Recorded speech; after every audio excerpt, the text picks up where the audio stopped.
Hello, viewers. I'm Simon Preston, and this is Reggae Boys Commentary. Well, at some point, good things do come to an end. Let's just hope that this is just a blip in our campaign. The Reggae Boys, they lost 2-0 to Ecuador in their friendly international at the Red Bull Arena in New Jersey. This is the first time that Reggae Boys have lost in 2018 after a string of six straight games going unbeaten, three draws, three wins. Jamaica drew with South Korea, Antigua and Barbuda, and Barbados, and the victories came against St. Vincent and the Grenadines, Antigua and Barbuda, and Grenada. So three wins and three draws in 2018 for Jamaica. The opening goal came in the 17th minute through Enna Valencia, the former West Ham United and Everton forward, in the 17th minute.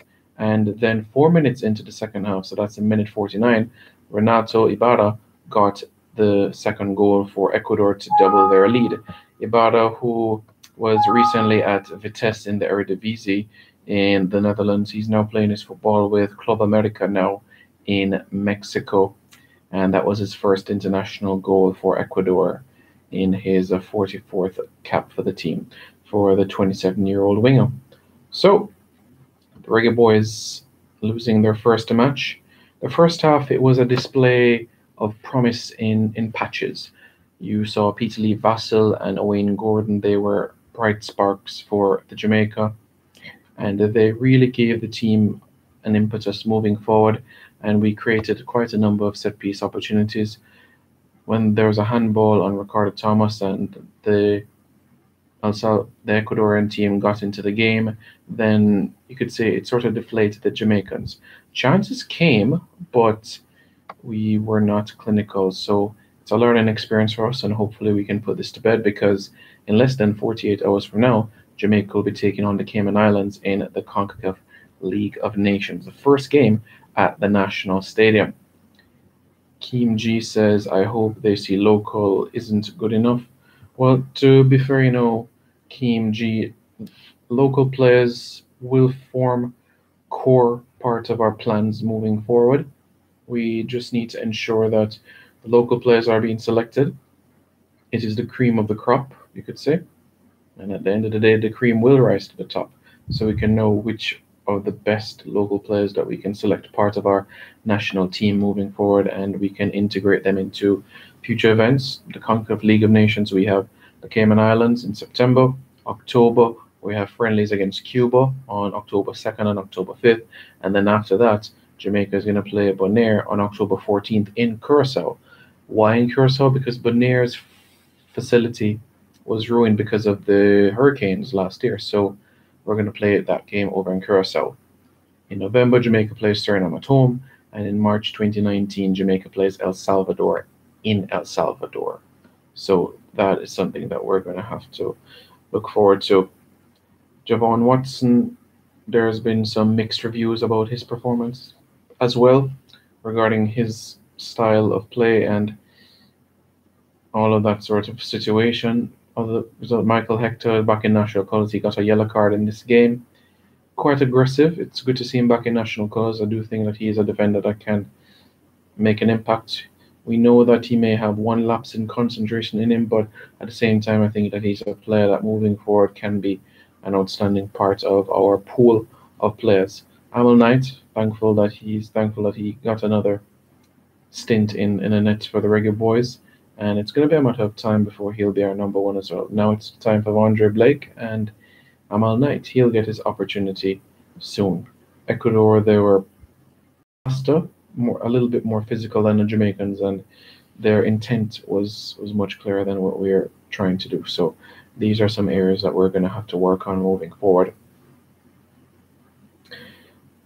CXRREH8 says, Vassell and Marshall alone should be in the best 11 as a local player. Yes, Peter Lee Vassell, definitely. Absolutely. And Alex Marshall, those are two of the best local players, part of the national setup. Keem G says, Hector should be a defensive midfielder. Well, he can play that role. We need to think about our options at holding midfield. Rudolph Austin, Kevin Lambert, Rowan Ince if he gets a Jamaican passport. Well, Marvin Elliott is out of the picture now, so our defensive midfield is concerned. We're looking at Kevin Lambert, but Michael Hector can play as a defensive midfielder. We see him do that against Chile in a friendly international in May 2016, where he played, well, it was 45 minutes, but he is capable of playing that role. I think about it, Damian Lowe and Adrian Mariappa might very well be our central defenders for against the Cayman Islands. So we'll see how things are where that is concerned. But that's the way that it should be. Leighton Steele says, Simon, what's up? I'm doing well. Just hope the Reggae Boys can bounce back to winning ways on Sunday against the Cayman Islands. But in Ellis, they need to focus on fitness, way too sluggish in the second half. I agree, Odin. Hopefully that we'll be able to put this behind us and we learn from the experience and move forward against the Cayman Islands. The team is going to arrive back Saturday morning, Jamaica time. So they'll have one training session ahead of the match against the Cayman Islands. CHRRE, were they reserving the best players for Sunday? Mattox and Lawrence and company, is that the case? Well, did Corey Burke play? We could say that the best players will be playing against the Cayman Islands because it's a CONCACAF League of Nations tournament, and wins in these games are pivotal for qualification to the 2019 edition of the CONCACAF Gold Cup. Cayman, September, October is Bonaire, November it's Suriname, and in March of 2019, Jamaica plays El Salvador. The CONCACAF League of Nations has started, and we can't afford any more margin for errors. Not at all. Not at all. So, we need to be mindful of it. The Cayman Islands have also named their squad as well. Honestly, it's a team that we should be putting to bed even with our under-23 team, but we know how football is already. A number of their players, they are multi-sport players.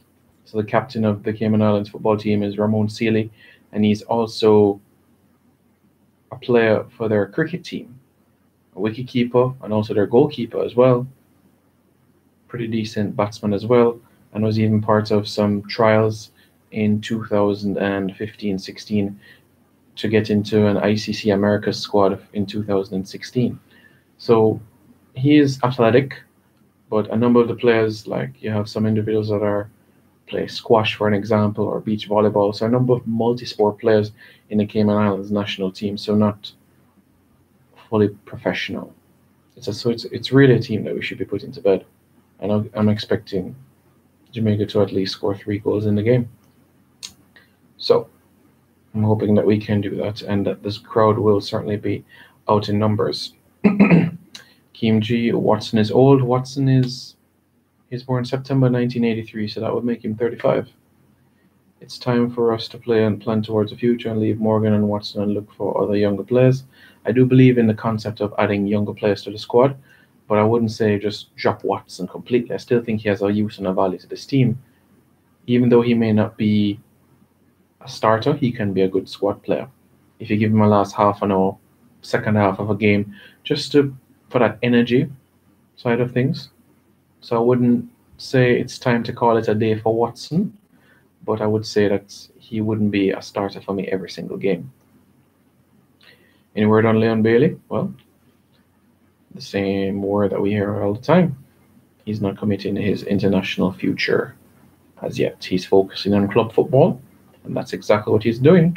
Bayer Leverkusen is in the UEFA Europa League, the DFB Pokal Cup in Germany, and the Bundesliga, so his concentration will be on those 3 tournaments. So that is where his attention will be lying, at least for the next 9 months, you could say. At least for the next 9 months.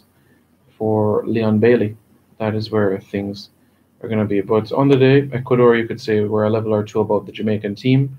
The movement and mental game of the Jamaican players is something that needs to be worked on. Their overall defensive shape needs to be a little bit more organized. So it is something that needs to be worked on. So in less than 48 hours' time, Jamaica against the Cayman Islands. The Battle of the Islands. Big derby, isn't it? Cayman Islands is just a 50-minute flight from here.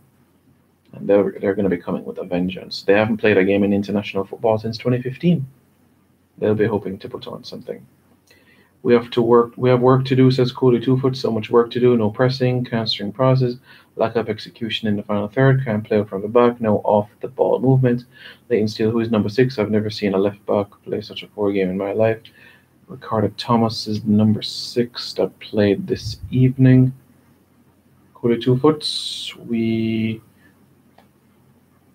there's room for improvement.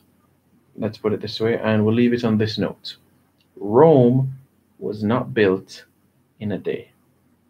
Rome was not built in a day. We may have lost the battle, but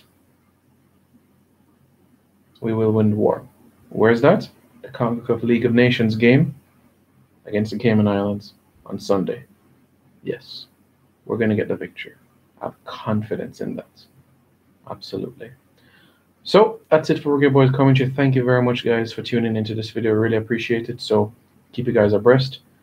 Sunday against the Cayman Islands, October 2nd and October 5th. Jamaica versus Cuba in Jamaica. October 2 at the Mobay Sports Complex. October 5th, hopefully at Drax Hall. October 14 versus Bonaire in Curacao. November 17 against Suriname in Jamaica. And March 2019 against El Salvador in El Salvador on Central American soil. So, busy action. 1 year into the stint of Mike Ricketts, the president of the JFF, Jamaica has moved from 61 in the rankings to 54. Can we make more progress? Well, only time will tell. Take care, guys.